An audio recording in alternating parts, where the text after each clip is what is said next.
जय हिंद दोस्तों, एक बार फिर स्वागत करता हूं आपके अपने यूट्यूब चैनल अभय एजुकेशन गाइड में। दोस्तों आज की वीडियो बहुत इंपॉर्टेंट होने वाली है। आज की वीडियो में हम सीखेंगे पाइथागोरस प्रमेय के बारे में। दोस्तों आज हम बताने वाले हैं पाइथागोरस प्रमेय के बारे में, जो कि छठी क्लास से शुरू होकर 8th क्लास में, 9th क्लास में और सबसे महत्वपूर्ण 10वीं क्लास में दोस्तों प्रमेय की शुरुआत करने वाले जो वैज्ञानिक है पाइथागोरस प्रमेय, उन्हीं के नाम पर इस प्रमेय का नाम पाइथागोरस प्रमेय पड़ा है।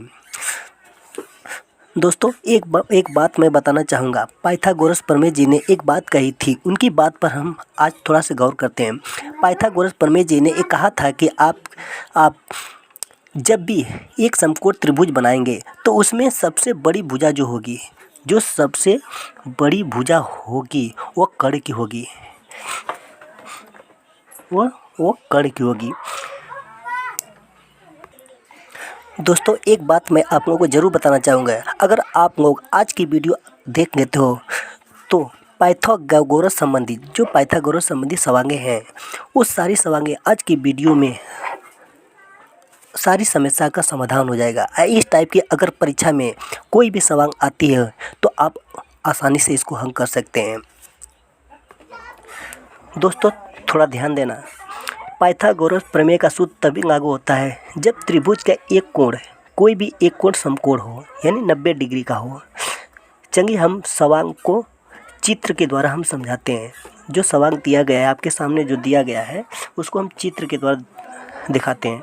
दोस्तों यहाँ पर कहा गया है किसी समकोण त्रिभुज में कर्ण 10 सेंटीमीटर, कर्ण कितना है 10 सेंटीमीटर तथा लंब कितना है 8 सेंटीमीटर। तो त्रिभुज का आधार की भुजा की माप, जो त्रिभुज का आधार है उसकी भुजा के माप याद करना है। तो देखो यहाँ पर समकोण त्रिभुज, सबसे पहले दोस्तों यहाँ पर ध्यान देना, जो अगर समकोण त्रिभुज रहेगा तो एक कोण है 90 डिग्री का होगा। सबसे पहले दोस्तों यहाँ पे देखेंगे ये क्या है, ये समकोण त्रिभुज है कि नहीं है। कैसे पता करेंगे ये समकोण त्रिभुज है?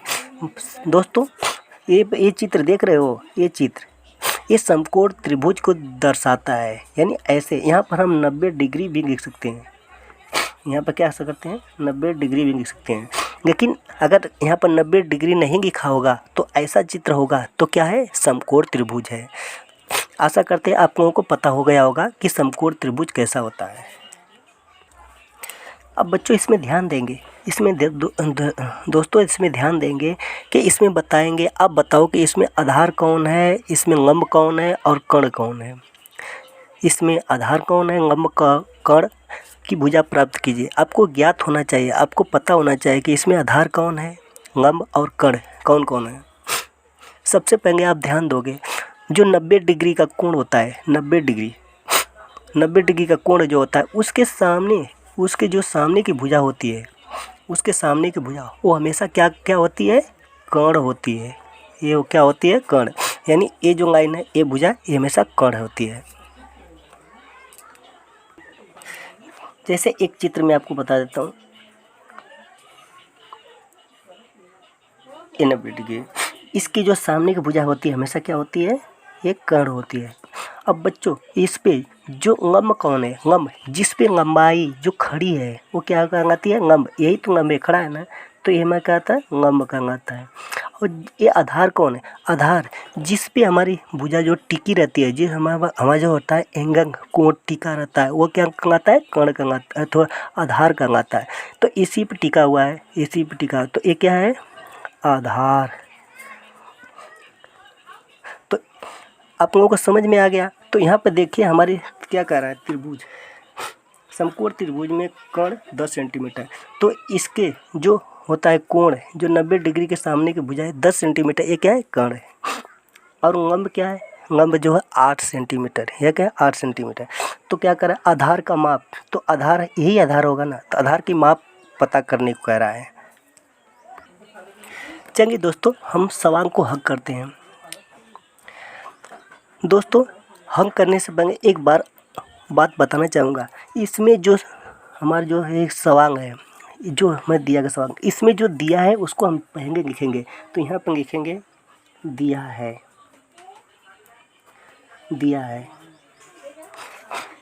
ये सबसे पहले इस लिखेंगे क्योंकि जो ये त्रिभुज में तो हमारे पास ज्ञात है कि हमें दिया गया है, और क्या पता करना है वो तो हमें पता होना चाहिए कि क्या आधार को पता करना है। तो हमें जो दिया गया पहले उसको लिखते हैं। इसमें क्या है, कण। कण कितना दिया है, 10 सेंटीमीटर। कण 10 सेंटीमीटर दिया है। और लंब कितना दिया है, 8 सेंटीमीटर। लंब कितना दिया, 8 सेंटीमीटर।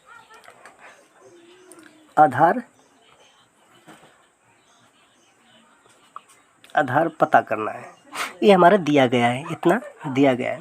अगर इतना आप परीक्षा में लिखते हो, एग्जाम में लिखते हो, तो एग्जाम में जो चेक करने वाला हो आपको जान जाएगा कि पता करने के बच्चा जो है इंटेलिजेंट है। तो इसको हम हल करते हैं। सबसे पहले हम लिखेंगे पाइथागोरस प्रमेय के द्वारा इसको हल करेंगे।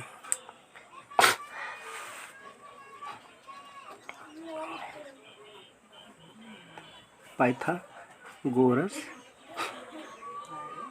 प्रमेय के द्वारा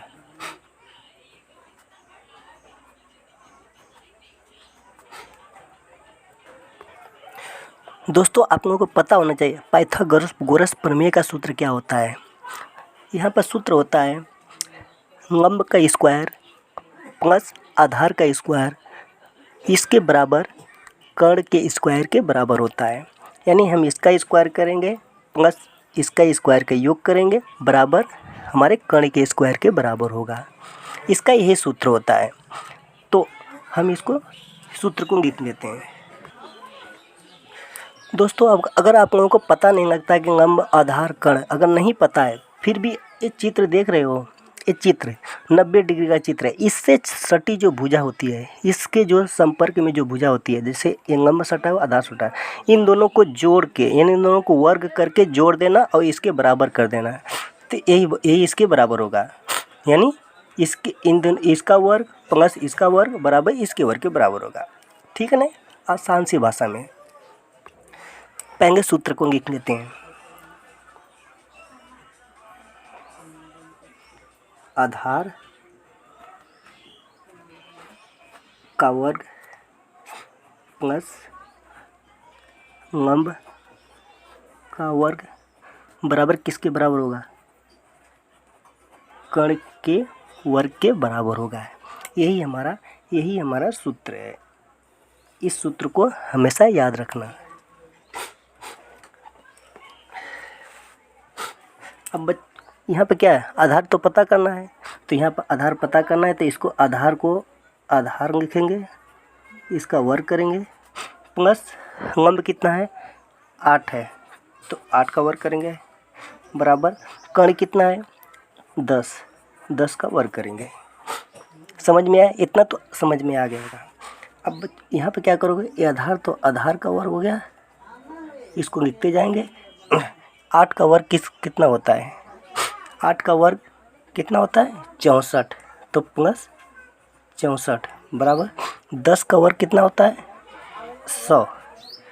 समझ में आया इतना। देखिए यहाँ पर 8 का वर्ग, इसको कितना लिख सकते हैं, इसको 8 को 2 बार गुणा कर सकते हैं। 8 का स्क्वायर जो है इसको 2 बार हम गुणा कर सकते हैं। ऐसे ही 10 है, 10 का वर्ग है तो इसको क्या करते हैं 10 को 2 बार गुणा कर सकते हैं। तो 8 में 8 का गुणा करेंगे 64 आएगा, 10 में 10 करेंगे 100 आएगा। समझ में आया। तो यहाँ पर समझ में आया। अब यहाँ पर देखिए आधार का वर्ग है 64। अब इतना तो आप लोग आसानी से हल कर सकते हो। अब ये क्या करोगे, यहाँ पर जब इधर प्लस है तो बराबर के इधर जाएगा तो क्या होगा माइनस हो जाएगा ना, तो 100 में से 64 घट जाएगा, ये आधार तो इधर रहेगा। तो इसको देखते हैं आप।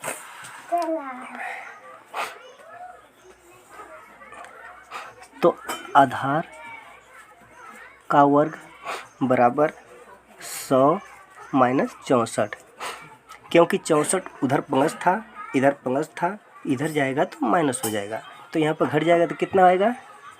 तो यहाँ पर 100 में से 64 निकल कितना बचा, 10 में से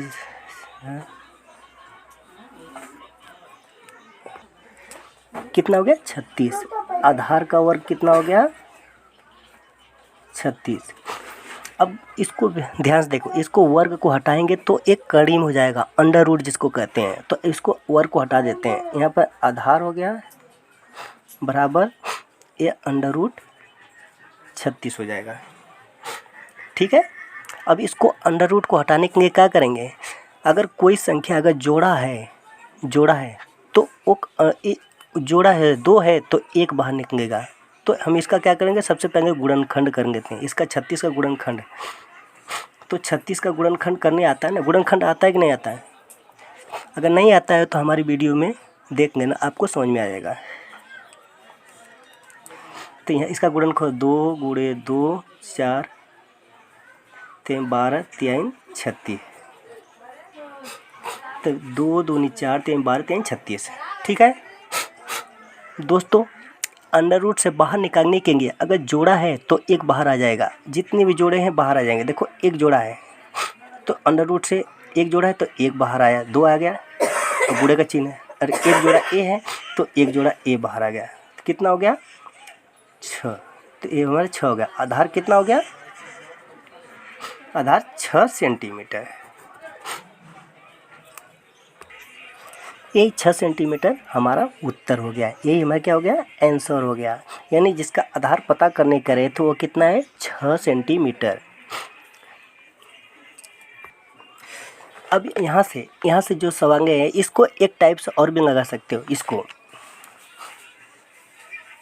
इसको जो आधार कितना है, हमारा आधार का वर्ग बराबर 36। अब 36 किसका वर्ग आता है, 36 हमारा आता है 6 का वर्ग। आधार का वर्ग कितना आ गया, आधार का वर्ग 6 का वर्ग। अगर ए बराबर के इधर वर्ग है तो ए वर्ग से कट जाता है, तो आधार कितना हो गया, आधार बराबर 6 सेंटीमीटर। जो आपको अच्छा लगता है उस टाइप से आप लगा सकते हो। आशा करते हैं आपको ये सवाल अच्छी तरह से समझ में आ गया है। दोस्तों सोचो कि आपके सामने परीक्षा में एक प्रश्न दिया गया है, आपके सामने परीक्षा में ये प्रश्न दिया गया है, तो आपको चित्र बनाना है। आप चित्र कैसे बनाओगे दोस्तों, यहाँ पर क्या है, एक समकोण त्रिभुज है। तो सबसे पहले तो समकोण त्रिभुज तो बनाना ही पड़ेगा ना। लंब क्या है, 4 मीटर दिया, आधार 3 मीटर दिया है। आप लोगों को पता है कि लंब कौन सा है, आधार कौन सा है और कर्ण कौन है, क्योंकि अभी मैं बताया हूँ। तो अगली जो सवाल बताया था, जो पिछला सवाल बताया था उसमें कर्ण दिया गया था, इसमें क्या है, कर्ण पता करना है। देखिए त्रिभुज के कर्ण की भुजा ज्ञात कीजिए, यानी कर्ण को पता करना है। तो हमें क्या है, ये हमारी जो भुजा है ये क्या है, लंब क्या है, 4 मीटर दिया है। आधार कितना दिया है, 3 मीटर। एक कर्ण क्या है, पता करना है। तो सबसे पहले हम क्या करेंगे, सेम वैसे ही पाइथागोरस प्रमेय का प्रयोग करेंगे तो हमारा सवाल ऑटोमेटिक आ जाएगा। अब इसमें क्या है, सबसे पहले यहाँ पर लिखेंगे दिया है। दोस्तों क्या दिया गया है, लंब दिया है। लंब कितना है, 4 मीटर। आधार कितना है, आधार कितना दिया गया है, 3 मीटर। ठीक है, आधार 3 मीटर। क्या पता करना है, कर्ण को पता करना है। अब सिंपल से पाइथागोरस प्रमेय का सूत्र प्रयोग करेंगे। पाइथागोरस प्रमेय का सूत्र क्या है, अभी मैं बताया हूँ। बताइए पाइथागोरस प्रमेय का सूत्र क्या है, आपको बताया था ना, लंब का स्क्वायर प्लस आधार का स्क्वायर बराबर कर्ण का स्क्वायर। तो क्या हुआ, कर्ण के स्क्वायर पता हो गया, हमारा कर्ण पता हो गया। अगर इन लंब और आधार के वर्ग को जोड़ देंगे तो हमारा कर्ण पता हो जाएगा। ठीक है ना, तब क्या करोगे, लंब कितना है, 4 का स्क्वायर प्लस आधार कितना है, 3 का स्क्वायर बराबर कर्ण का स्क्वायर। अब यहाँ पे 4 का वर्ग है, 4 को 2 बार गुणा करो, 4 चौका 16 प्लस 3 को 2 बार गुणा करो 9 बराबर कर्ण का स्क्वायर। अब 16 9 जोड़ोगे तो कितना आएगा 25 आएगा।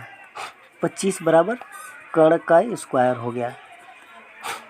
अब यहाँ पर बच्चों एक कर्ण को हटाएंगे, यहाँ पे वर्ग को हटाएंगे, कर्ण इसको वर्ग को हटाएंगे तो ये अंडर रूट हो जाएगा। जब भी हम वर्ग को हटाएंगे तो ये क्या हो कड़ी में हो जाएगा। तो कड़ी में कितना हो गया 25।